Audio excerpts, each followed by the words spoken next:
മിശിഹായിൽ ഏറ്റവും സ്നേഹിക്കപ്പെടുന്ന മാതാപിതാക്കളെ, സഹോദരി സഹോദരങ്ങളെ, കുഞ്ഞുമക്കളെ, ആഗതമാകുന്ന ഉത്ഥാന തിരുനാളിൻ്റെ എല്ലാവിധ നന്മകളും ദൈവാനുഗ്രഹങ്ങളും സ്നേഹപൂർവ്വം നിങ്ങൾക്ക് ഓരോരുത്തർക്കും ഞാൻ നേരുന്നു. ഉത്ഥാനം ഒരു ഓർമ്മയാണ്.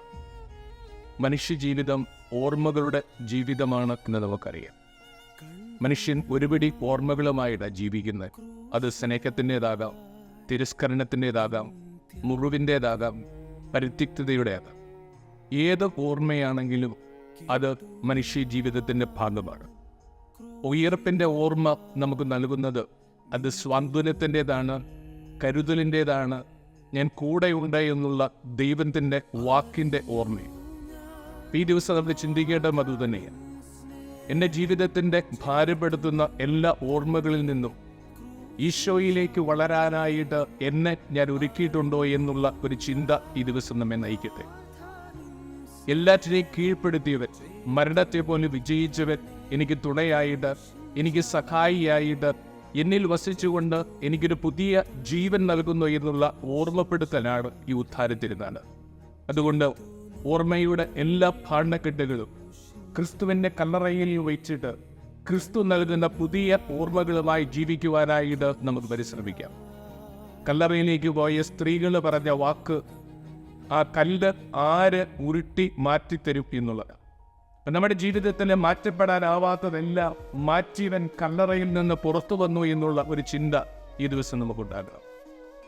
കല്ലറയിലെത്തിയപ്പോൾ സ്ത്രീകളോട് ദൂതൻ പറഞ്ഞ വാക്ക്, അവൻ ഇവിടെയില്ല, അവൻ എഴുന്നേറ്റ് പോയിരിക്കുന്നു എന്ന്. കാലത്തൊഴുത്തിൽ നമ്മൾ കണ്ടെത്തിയത്, ഇതാ ദൈവം ഇവിടെയുണ്ട്, നിങ്ങൾ വന്നു കാണുക എന്ന് പറഞ്ഞ ഒരു സത്യതയാണ്. എന്നാൽ കല്ലറ നമ്മെ ഓർമ്മപ്പെടുത്തുന്നത് അവൻ ഇവിടെയില്ല, ഉയർത്തു പോയിരിക്കുന്നു എന്ന്. അതിൻ്റെ അർത്ഥം എന്താണ്? എവിടെയാണ് നമ്മൾ ദൈവത്തെ തേടേണ്ടത്?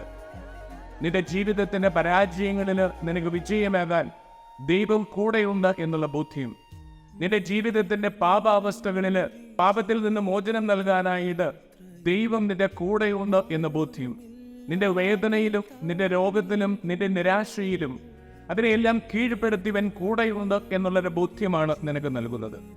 ഈ ദിവസങ്ങളിൽ നമ്മുടെ ജീവിതത്തിലേക്ക് ഒന്ന് തിരിഞ്ഞു നോക്കാൻ, എവിടെയാണ് ഞാൻ പരാജയപ്പെട്ടത് എന്ന് തിരിച്ചറിഞ്ഞുകൊണ്ട് എങ്ങനെയാണ് ഞാൻ വിജയിക്കാനായിട്ട് ശ്രമിക്കേണ്ടത് എന്ന് ചിന്തിക്കാനായിട്ട് സഭ നമുക്ക് നൽകിയ വലിയ ദിവസങ്ങളായി.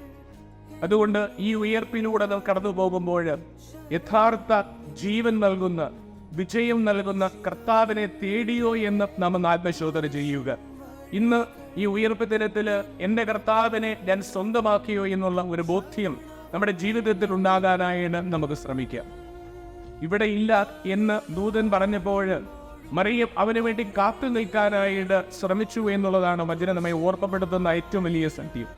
വിശുദ്ധ ബലിയിൽ, വിശുദ്ധ വചനങ്ങളിൽ, പ്രാർത്ഥനയുടെ ഏകാന്ത നിമിഷങ്ങളിൽ ഹൃദയത്തിന്റെ ഉള്ളിൽ നിന്നോട് മന്ത്രിക്കാനായിട്ട് കാത്തു നിൽക്കുന്ന ദൈവത്തിന് വേണ്ടി നിന്റെ തിരക്കിനിടയിൽ, ഈ പ്രപഞ്ചത്തിന്റെ എല്ലാ ശബ്ദങ്ങൾക്കുമിടയിൽ നീ ഇത്തിരി സമയം ഒന്ന് കാത്തു നിൽക്കാനായിട്ട് ശ്രമിച്ചാൽ നിനക്ക് ആ ദൈവത്തെ കണ്ടെത്താനായിട്ട് കഴിയും. അതുകൊണ്ട് ഈ ദിനത്തിൽ നമുക്കതിനു വേണ്ടി പ്രാർത്ഥിക്കാം. ഉദ്ധിതനായവനെ, മരണത്തിനപ്പുറം ജീവിതമുണ്ട് എന്ന് എന്നെ പഠിപ്പിച്ച ആ ദൈവത്തെ സ്വന്തമാക്കി എനിക്കൊരു പുതിയ ജീവിതം തുടങ്ങാനുള്ള ഒരു ദിനമായിട്ട് ഈ ദിവസത്തെ നമുക്ക് മാറ്റിയെടുക്കാം. മറിയവും അവനെ കണ്ടുമുട്ടിയിട്ട് ചെയ്ത കാര്യം അതുതന്നെയാണ്. അവളെ സാക്ഷ്യപ്പെടുത്തി, ഞാൻ മിശിഹായെ കണ്ടു, എൻ്റെ ജീവിതത്തിൻ്റെ ഭാരങ്ങളിൽ നിന്ന് എനിക്ക് മോചനം നൽകിയവനെ, എൻ്റെ ജീവിതത്തിന് ഒരു പുതിയ ദിശ നൽകിയവനെ ഞാൻ കണ്ടുമുട്ടി എന്ന് പറഞ്ഞുകൊണ്ട് അവിടെ സാക്ഷ്യത്തിൻ്റെ ജീവിതം നയിച്ചു എന്നുള്ളതാണ്. ഇന്ന് സഭ നമ്മോട് ആവശ്യപ്പെടുന്നതും അതുതന്നെയാണ്. ഞാൻ കണ്ടുമുട്ടിയ, ഞാൻ അനുഭവിച്ചറിഞ്ഞ എൻ്റെ ക്രിസ്തുവിനെ സാക്ഷ്യപ്പെടുത്തുന്ന ഒരു വ്യക്തി ജീവിതം, സാക്ഷ്യത്തിൻ്റെ ജീവിതം, വിശ്വാസത്തിന്റെ ജീവിതം എന്നെ രൂപപ്പെടുത്താനായിട്ട് ശ്രമിച്ചെങ്കിൽ മാത്രമാണ് ഉയർപ്പ് തിരുനാളിന് നമ്മുടെ ജീവിതത്തിൽ അർത്ഥമുണ്ടാകുകയുള്ളൂ. അതുകൊണ്ട് പ്രിയമുള്ളവരെ, നമുക്കിന്ന് നമ്മുടെ ഉള്ളിലേക്കൊന്ന് നോക്കാം. ഞാൻ കണ്ടെത്തിയ ക്രിസ്തുവിനെ, ആ ക്രിസ്തുവാണ് യഥാർത്ഥ സത്യമെന്നും എനിക്ക് നിത്യത നൽകാനായിട്ട് കൽപ്പുള്ളവനാണ് എൻ്റെ ദൈവമെന്ന ഉറച്ച ബോധ്യത്തോടെ എൻ്റെ ഭാരങ്ങൾ അവൻ്റെ മുമ്പിൽ ഇറക്കി വെച്ച് അവൻ നൽകുന്ന സമാധാനവും ശാന്തിയും അനുഭവിച്ചുകൊണ്ട് പുതിയ ഒരു ജീവിതം തുടങ്ങാനായിട്ട് എനിക്കിന്ന് സാധിക്കുമോ? അതുകൊണ്ട് ഉദ്ധിതൻ നമ്മെ ഓർമ്മപ്പെടുത്തുന്ന ചിന്ത അതുതന്നെ. പഴയത് കടന്നുപോയി, പുതിയത് വന്നു കഴിഞ്ഞിരിക്കുന്നു. ഇന്നലകള് നിനക്ക് നഷ്ടപ്പെട്ടു കഴിഞ്ഞിരിക്കുന്നു. ഇന്നുകള് നിന്റെ സ്വന്തമാണ്. ഇന്നലകളെ ഓർത്ത് വേദനിക്കാതെ, വ്യഥയിൽ വ്യാപരിക്കാതെ, ഇന്നില് സന്തോഷത്തോടും സംതൃപ്തിയോടും ക്രിസ്തുവിന്റെ മുഖം നോക്കി ജീവിക്കാനായിട്ട് നിനക്ക് സാധിക്കുമ്പോഴാ ഉത്ഥാനം നിന്റെ ജീവിതത്തില് അനുഭവമാകൂ, അർത്ഥപൂർണമാകൂ. അതിനുവേണ്ടി നമുക്ക് ഓരോരുത്തർക്കും പരിശ്രമിക്കാം. ഉത്ഥിതനായവൻ നിങ്ങളെയും നിങ്ങളുടെ കുടുംബത്തെയും സമൃദ്ധമായി അനുഗ്രഹിക്കട്ടെ എന്ന് ഉത്ഥിതന്റെ സാന്നിധ്യം അനുഭവിച്ചുകൊണ്ട് ജീവിതത്തിന്റെ ഓരോ നിമിഷവും മുന്നേറാനായിട്ടുള്ള കൃപ അവിടെ നിങ്ങൾക്ക് പ്രദാനം ചെയ്യട്ടെ എന്ന് പ്രാർത്ഥിച്ചുകൊണ്ട് എൻ്റെ ഈ വാക്കുകൾ ഞാൻ നിർത്തുന്നു. ദൈവം നിങ്ങളെ അനുഗ്രഹിക്കട്ടെ.